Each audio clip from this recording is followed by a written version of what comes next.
Hi, today is my third assessment on actioning child safety standard presentation.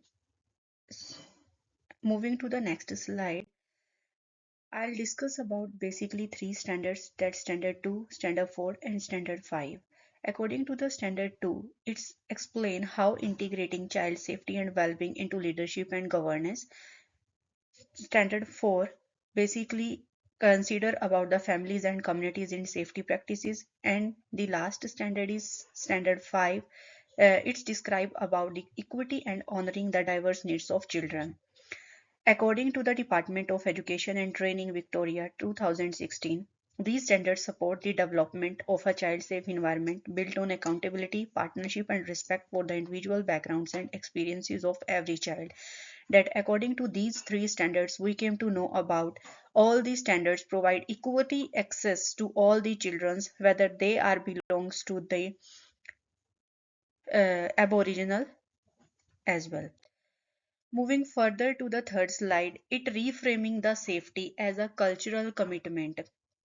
As child safety extends beyond meeting regulation, it represents a deep culture commitment. According to the National Principles of Child Safe Organization and Victoria, child safe standards require every childhood services to embed safety across all areas. Further, according to the Government Department of Education 2022, it prioritizing child voices, identities, and individual needs that they can freely speak that they want to speak. Further, as per the EYLF version 2.0, I came to know about the outcomes that which emphasize fostering a strong sense of identity in children, as described by the Australian Government Department of Education. Last but not least in this slide, it describes about early childhood Australian Code of Ethics advocating for children's rights and meaningful participation. As moving to further slide, now the last slide is according to all standard 1, but now it describe about standard 2. It's safety in leadership and governance. What does it mean? According to standard 2, that describe about the child safety is integrated into all policies, procedures and leadership practices, ensuring that governance is transparent and focus on children well-being as per the Department of Education and Training Victoria. Moving further, this means that leadership and management take responsibility for embedding safety throughout the organization culture and decision-making processes. And what is matter the most in the standard 2, as per the AEQA 2022, that we describe as Australian Children Education and Care Quality Authority, that effective leadership shapes an ethical and inclusive environment that prioritizes prevention rather than reaction. Strong governance fosters a culture of safety where children are protected and feel safe, and educators are supported to upload their standards. That how we apply the standard 2 in practice. Create, there are several steps like create a clear child safety and well-being policy that is shared and understood by all staff and families to promote consistent safety practices. Department of Education and Training Victoria 2016. It's not only the responsibility of educators to take care of them, but it is also the responsibility of parents to take proper care of their children at the home so that they all feel safe at home as well. Moving further to the next point, that integrate child safety measures into recruitment and induction, ensuring through screening and defined responsibilities of new employees according to the Pendergast and Graves.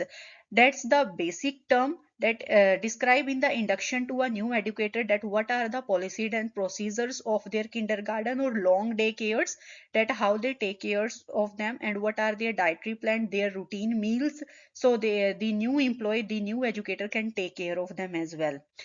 The third one is designate a child safety officer responsible for overseeing safety protocols and coordinating staff training according to the Australian Children Education and Care Quality Authority. uh, as per the Department of Education and Training Victoria, conduct regular policy reviews to maintain relevance and continues enhance safety measures.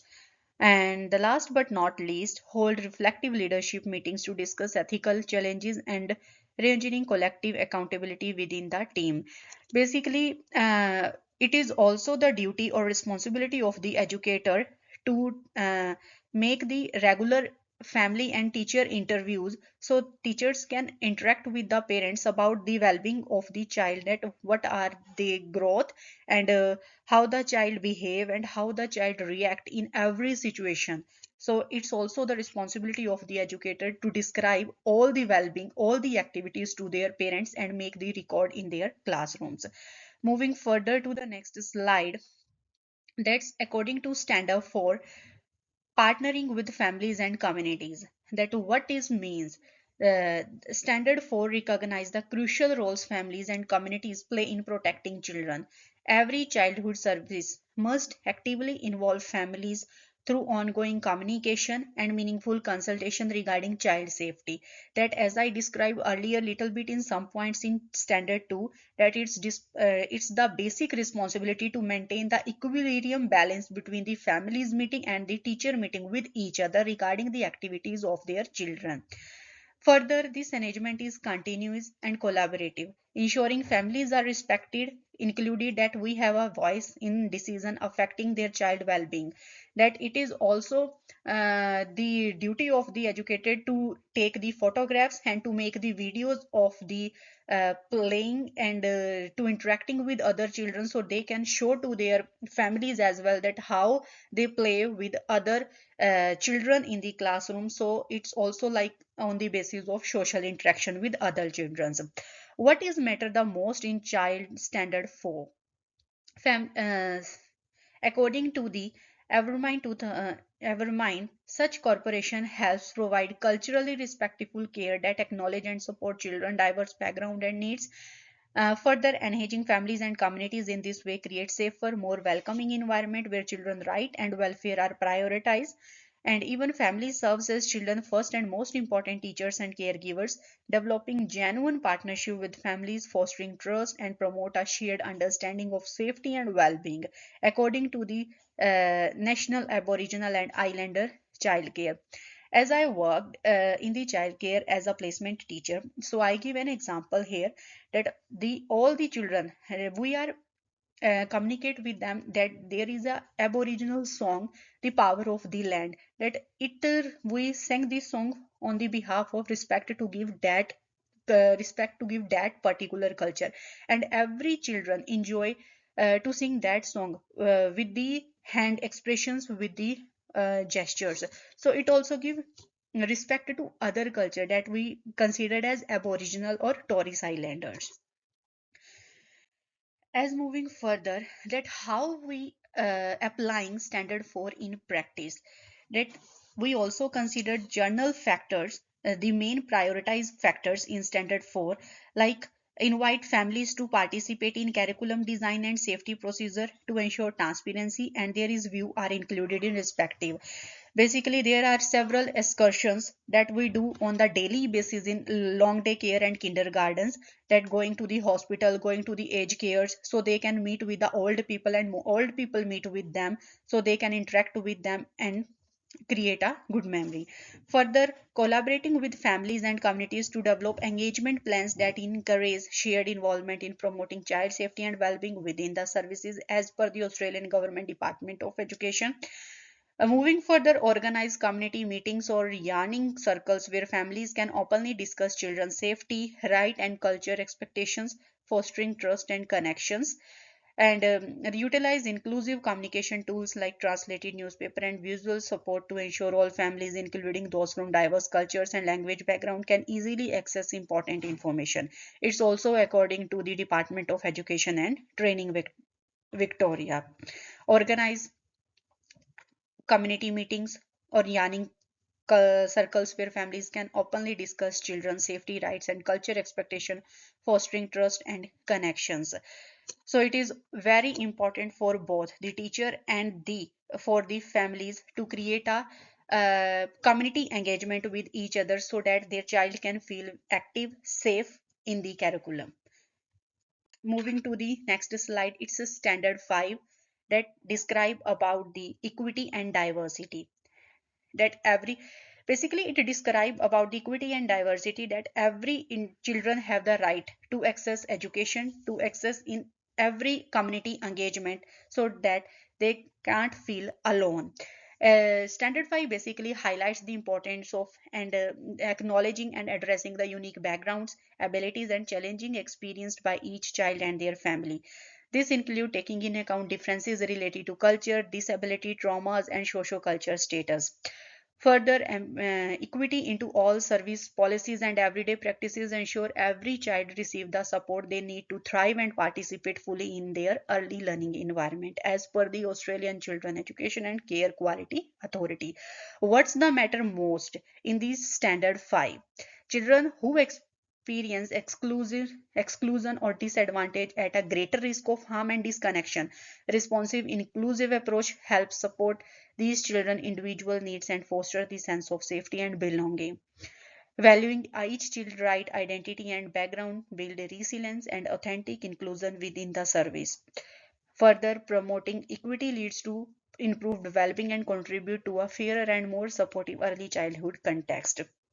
That most of the uh, children belongs to the aboriginal background, uh, that they can't give the fully support from their families, they have to move to other countries because of financial insecurity. So these are the basic things that we can't describe in front of children, so they can socially interact with other children. Because of their safety we have to keep some things in ourselves because of them. Moving further, how we apply standard 5 in practice. We also considered some journal factors in standard 2. We also considered some priorities factors in standard 4. And now we considered some basic factors that are main in standard 5 that we generally applying in our practice. Like adopt strength-based documentation, highlighting children ability over deficit to support positive identity formation, integrate inclusive curriculum material that reflect diverse culture, family structures, and identities to promote belonging and respect. As per the Department of Education and Training, Victoria conduct individual risk assessment for children with additional needs to ensure approximate support and safety measures are in place. Moving further, ensure interpreters and cultural license are available to support diverse family, fostering communication and inclusive. And it's very important that there should be a translator, that we have to deal, that educator have to deal with the little children on a regular basis. So there are some points like some of their words that we can't understand when they are pronouncing them. So there should be a translator in every language person, so they can easily translate these words to the educator well, so educator further take into consideration of these basic words for the next time. And offer professional development on bias awareness, equity, and anti-racism to build educator capacity for inclusive practice. As per the next slide, that what are the strengths and challenges that are applying on the basis of standard 2, standard 4, and standard 5. That what are the strength of these approaches, like promote ethical child centered leadership, strength inclusion and respect for diversity, build trust with families and communities as per the Australian Government Department of Education. And what are the challenges faced in all three standards, like limited time or funding for training, communication barriers with some families, a risk for takism without meaningful partnership, and what strategies we can apply to overcome on these challenges, like use reflective tools to access bias, engage aboriginal consultants and inclusive support staff, and ongoing critical reflection in team meetings. That it's also the duty of teacher to make a journal critical reflection, so what the on that we can keep record on ongoing basis, that we can show to their parents on the later on. So how we connect to these frameworks and ethics of these standard 3. So these early we connect these safety standard on the basis of EYLF, that early year learning framework V2 version 2, that describe agency well-being and connectiveness. and national quality standard, especially QA program and QA7 program, early childhood Australian code of ethic advocating for children right, voice equity, and children's safety. These framework collectively support educators in building ethical, safe, and inclusive learning environment that honor children identities and ensure their rights to thrive in secure and empowering spaces. So it's it EYLF is basically very important on the basis of these standards, because we came to know about these standards, how we interact with the children, how we interact with the Aboriginal families, so they can't feel alone, they can't feel left behind from other children. That there are some reflections, professional leading and hand growth on the basis engagement. Engaging with standard 2, 4, and 5 reshapes practices, encouraging leadership, reflective leadership, fostering authentic partnership with families and communities, and deepening commitment to equity and inclusive education. These points are basically all on the basis of national Aboriginal and Islander child care. And as a future educator, what are my responsibilities, or what are the future educator responsibilities? That will prioritize culture responsiveness, care that respect and reform culture diverse identities and backgrounds. Second one, the involve families in shared safety practices through open communication and collaborative decision making. And learning environments, advocate for every child right to protection and participation by amending child voice and learning environments. And now at the end, we came to know about the conclusion on behalf of all these four standards, that to take into consideration about the strength, challenges, and the strategies we can apply. I came to know about that by fostering transparent communication, culture responsiveness, and shared accountability, services can cultivate environments where children are protected, heard, and valued. Embedding child safety into everyday interaction support well-being and empowering children to thrive in secure, respectful, and culture-safe settings. Moreover, when leadership teams, educators, and families collaborate, child safety become a live culture value rather than a procedure obligation, as per the Department of Education and Training, Victoria. These three standards, Standard 2, Standard 4, and Standard 5, promote ethical leadership, respectful partnership, and equitable practices that uphold the right, safety, and well-being of all children. So here are some references that I describe these four standards, their challenges, their outcomes on the basis of these references. And the last is thank you.